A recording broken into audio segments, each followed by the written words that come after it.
Hello guys and welcome to my new video. It's PTO testing time. We've got to test out Kel'Thuzad, which is one of the end tier bosses, and Eye of the Jailer, which is one of the not so good of the bosses. But either way guys, Mistweaver monk time with a bit of Holy Paladin testing, and it was really fun to get back to that PTR, get back to those new bosses. Kel'Thuzad felt pretty good. Eye of the Jailer felt okay-ish, and I say why it felt okay-ish. Generally speaking, in terms of healer balance, I have to mention this before everyone's going to be like, how did the monk feel? How did the paladin feel?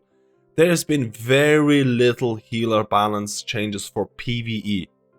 PvP is getting completely redone. There's new talents for Mistweavers. There's just crazy amount of changes that are happening to PvP. But PvE, with the exception of Discipline Priest, Spirit Shell nerfs, everything is pretty much the same. So I was playing Mistweaver and Monk just to kind of see how they would feel.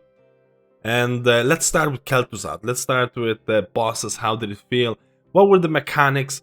What kind of class balance do we expect in the future? So pretty simple in terms of the mechanics. There was like, you have this ability where you can see the circle, you need to stack, and everyone's going to be kind of slowed down, and you need to dispel people.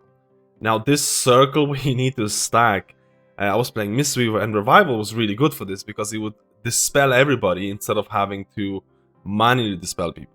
We found out that during the testing, you don't even need to stack because the person who gets this can get Blessing of Freedom, and it completely negates the whole mechanic, which 100% is not going to make it into live because it just feels like making this fight so much easier by using Blessing on that person, and honestly just felt out of a bit too crazy.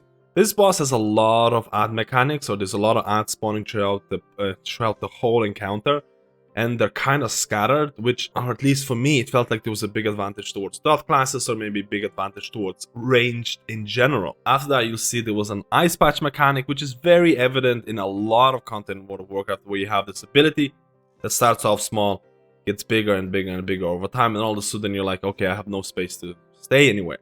This was way easier in this encounter. There was a lot of spaces, and as long as you didn't stand on the ice shards when it exploded, you didn't die. It was pretty easy. And throughout the encounter, you'll see when you get Kel'Thuzad down, it'll go to the middle, it'll start channeling this like green stuff around it. And there's going to be a bunch of ads spawning in the upper platform. But I was assigned, and a couple of other people were assigned to go into this green stuff, press an action button that's going to bring you to a new room where you're going to get this ad. And I'm pretty sure every 33% of this ad's HP, you will be forced to DPS, get it down, exit the room, then you'll start a new phase, then you kind of go back in, get the ad down a bit further, get out, and rinse and repeat type of deal. And this is your progression for this fight. The room inside was very uneventful. It was basically dodge green swirlies, and you had this like frontal mechanic that is literally a replication of the Janus kind of mechanic back in the day. So it was relatively easy to know what was going on. It's basically dodge stuff, DPS. There was a bit of AoE damage happening. It wasn't super eventful. In terms of healing, there was a certain amount of AoE damage happening throughout the fight. It wasn't continuous AoE damage. It was kind of like a burst incremental type of deal. There was a lot of ads to deal with. It felt like there was maybe more advantage towards being ranged than melee because of the amount of movement from one ad to another, because ads were more of a priority. The most annoying mechanic of this fight was that there will be ads that will lock onto you and start chasing you. And if they get to you, they're going to deal damage, so things like Ring of Peace were pretty nice, AoE stuns were pretty nice, and this is generally Kel'Thuzad. How did I feel about my Mistweaver? I thought it was okay. I thought it was fun to play a melee healer in a long time. I kind of messed up my certain parts of my rotation. I was trying out Yulon, I was trying out GG, I was trying out multiple different talent builds that could be available. I was even running Refreshing Jadewind, which made no sense because the raid was relatively small, but I really wanted to get a hang of Mistweaver playstyle because there's quite a few different playstyles involved in terms of fist weaving and how you're going to approach fist weaving. So now let's go to Eye of the Jailer, and this was an okay fight. I don't think I loved this, but I don't think I hated it either. There's a couple of things that I think it could be improved on, but generally speaking, you can see the platform is pretty cool. I have the Jailer. The first initial thing that we made mistakes. First of all, we killed this in the first like 2 or 3 tries. It was a relatively undertuned boss, so it was kind of easy to get a hang of it. But the first thing that I underutilized was the range or the boss's hitbox. The boss's hitbox is absolutely insane. It is so freaking big. But when you compare it to the adds that are spawning throughout the fight, the ad hitbox is not that big. So all of a sudden it becomes this kind of like a weird playstyle, because the main mechanic of the boss is getting chained. You're gonna get chained and pulled outside of the platform. And there's going to be two different mechanics in terms of how that's gonna happen. And honestly, it can change. It's PTO. Keep in mind that everything that I'm saying is not 100% guaranteed, but it's going to be a swirly on a person, and people need to soak that swirly, because the more people soak this, I'm pretty sure there's going to be a shorter duration on the pull. So if you have a lot of people soaking this, you're gonna get pulled towards the edge, but it's not going to be long. If you're only gonna have a couple of people soaking this, you're gonna be pulled for a long time, and you might not escape, and you might just get wrecked and fall down. Second thing is that, which I thought was kind of weird and I didn't really like, is that at the end of the phase, there's going to be, or maybe throughout the whole boss, I didn't even notice, there's going to be random pulls happening towards members. And it happened to me and it happened to other people, where you just randomly get pulled with no real warning. And if you stand too close, you're pretty much dead.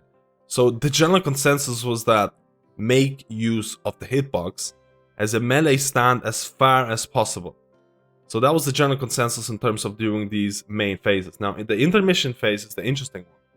You have to separate. Now, this is one of those things where Blizzard always introduces throughout World of Warcraft, where you have to have two different designated groups that kind of get close together, because if you bring the two adds, you'll see these two eyes spawning. If those two eyes are tanked too close to each other, there's going to be a lot of AoE damage and you're probably going to wipe. So all of a sudden you need to split up your tanks, you need to split up your healers, you need to split up your damage.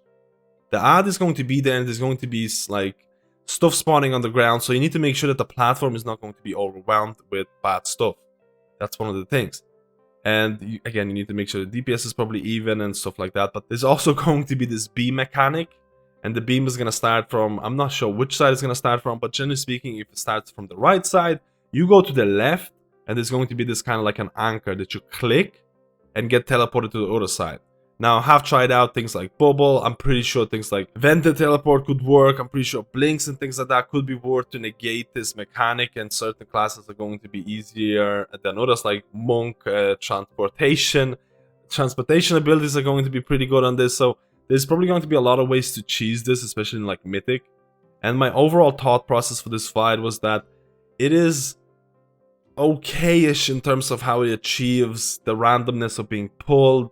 The fact that the boss's hitbox is so big, but the adds are not so big, and it creates this weird dynamic. The hitbox was felt to be shorter on like the sides of the boss rather than the middle. Also felt a little bit weird. So I think maybe it's just the PTO things, and I think it will improve. There was really weird interaction with pets as well. So again, PTO stuff, very unfinished in my opinion, but generally an okay fight. And I was playing my Mistweaver, I was playing my Holy Paladin.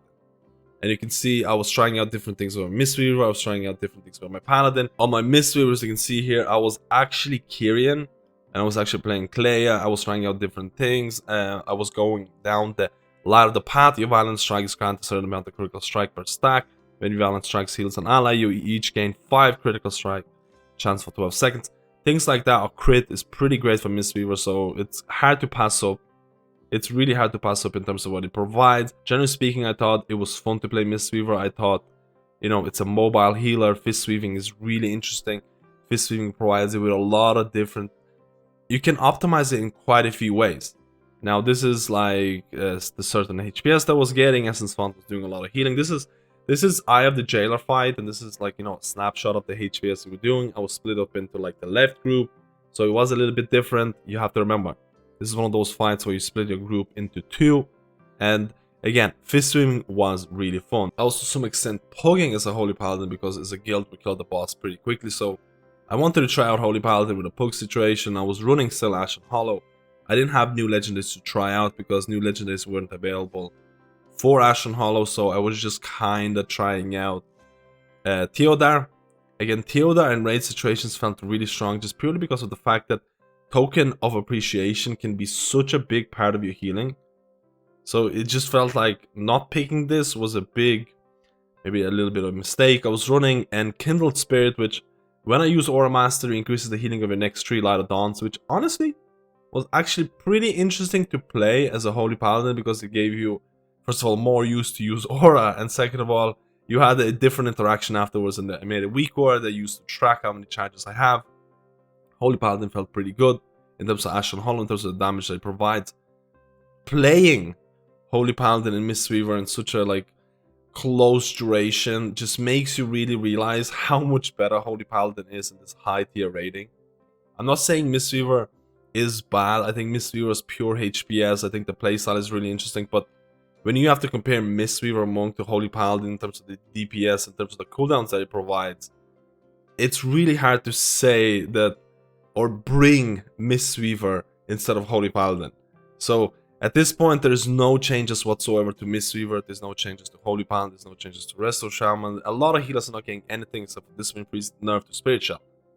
So everything's the same. So the same kind of meta applies.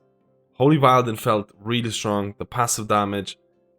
Mistweaver is basically the brother, the sister of Holy Paladin, and it's the weaker version. There's no way about this. Like, you need some changes to Holy Paladin or Mistweaver in order to make Mistweaver more viable, more attractive in this high tier end rating.